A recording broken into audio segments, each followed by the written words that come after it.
All right, welcome back. We are jumping right into the final, and I mean critical stages of pretensioning.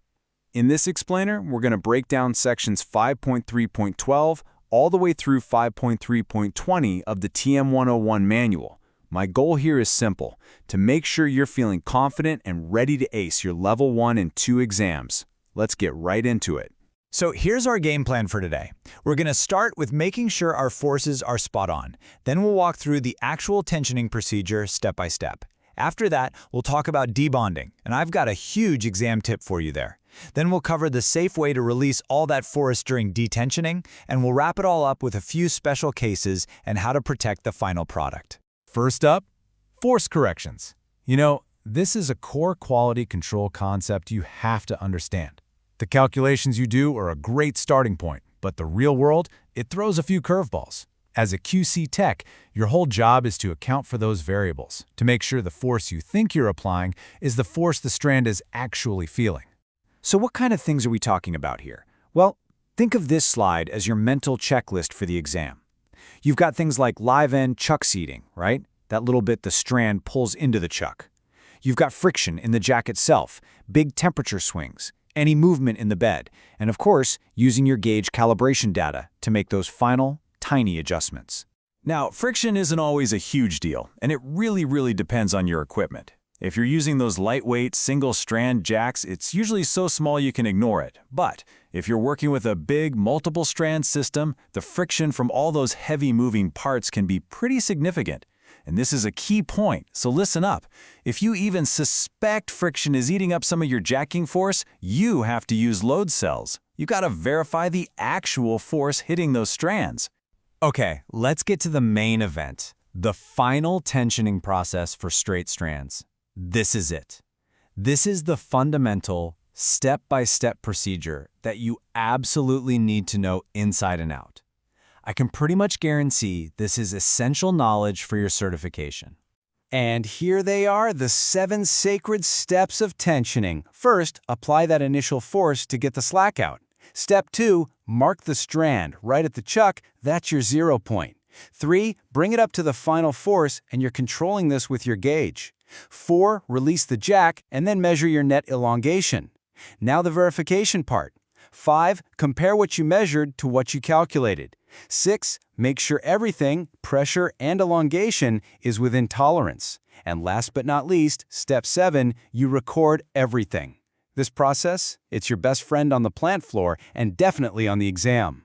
If you take one single thing away from this whole section, let it be this quote right here. PCI makes it perfectly clear. You control with gauge pressure and you verify by measuring elongation after you're done. Why? Well, it's just safer and way more accurate than trying to eyeball elongation as it's happening. This is the gold standard, the industry-approved best practice. All right, let's switch gears and talk about strand debonding. This is where you actually, on purpose, prevent the strand from bonding to the concrete. But just as important for your exam prep, I'm about to tell you what you don't need to know, which should save you some serious study time. So what exactly is it? Well, debonding is really just a way to stop the force from transferring from the strand to the concrete in very specific areas. You'll see this pop up on shop drawings, especially for members with a ton of strands where the stress would just be too high right near the ends. So how's it done? The most common way you'll see is just split plastic sheathing you wrap around the strand. A light coat of retarder is also okay. But what you absolutely cannot use, and this is prime exam material, is animal fat or reactive greases. Never. They can actually harm the concrete and totally compromise the member. Okay, just as I promised. Let's talk about what you can skip. Pay close attention here, because this is going to help you focus your study efforts right where they need to be. And there it is, for your level 1 and 2 exams. You do not, I repeat, do not need to study the sections on harped strands, the ones that are draped into a curved path. The tensioning, the force distribution, the detensioning of those, that's all level 3 stuff. So you can put a pin in those for now and just focus on mastering straight strands. Okay, now we're getting into one of the most critical and honestly, potentially risky parts of this whole process, detensioning. This is the moment we transfer all that massive stored-up energy from the steel strands into the concrete. You do it right, it's beautiful. You do it wrong, well, you can have some serious problems. So, the first big risk, especially in something like a double T, where all the strands are at the bottom, is tension cracks. See, when you release that force, the bottom gets squeezed into compression, which causes the top to stretch out in tension. And if that tensile stress is more than that young concrete can handle, you're going to get cracks. And the second risk is basically the opposite problem. Down at the bottom of the member, if those compressive forces are just too high for the concrete's strength at that moment, it can literally crush and spall. Both of these are exactly why our next slide is so important. So how do we prevent all that? It really comes down to one number. You need to remember this: 3,000 psi. PCI recommends this as the absolute minimum concrete strength for detensioning, even if your calculations say you could go a little lower. This isn't just some random number, it's a safety factor. It ensures the concrete is strong enough to handle both the cracking and crushing forces, and that you get a good bond. So here it is, your QC checklist for detensioning. First, and this is a big one, verify the concrete strength with actual tests. Don't you dare guess. Second, clear the member. Get rid of anything that stops it from moving. Forms, ties, you name it.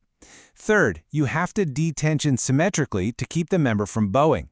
And finally, release each strand gradually. If you just snap cut it, you increase strand slippage. A slow, controlled release is what you're after.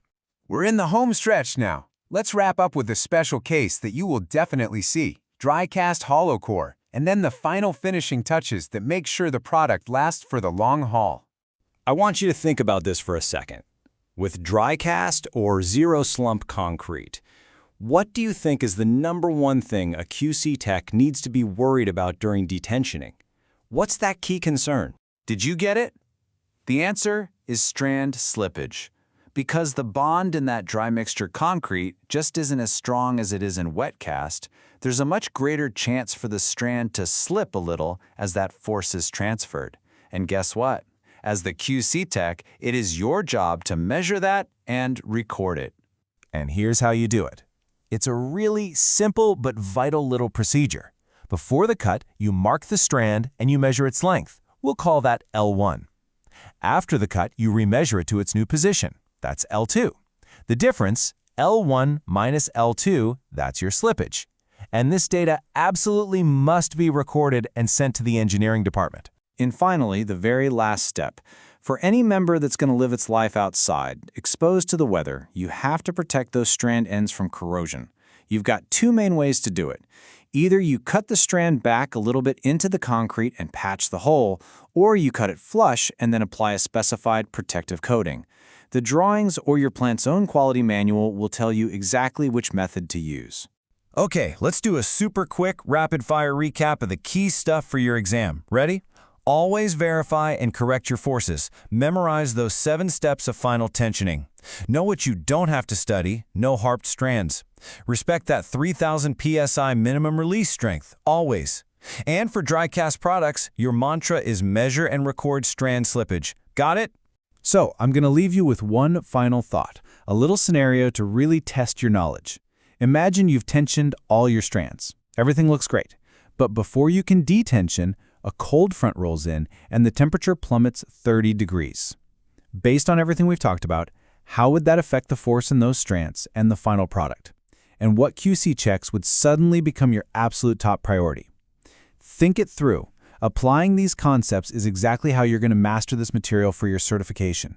Good luck with your studies.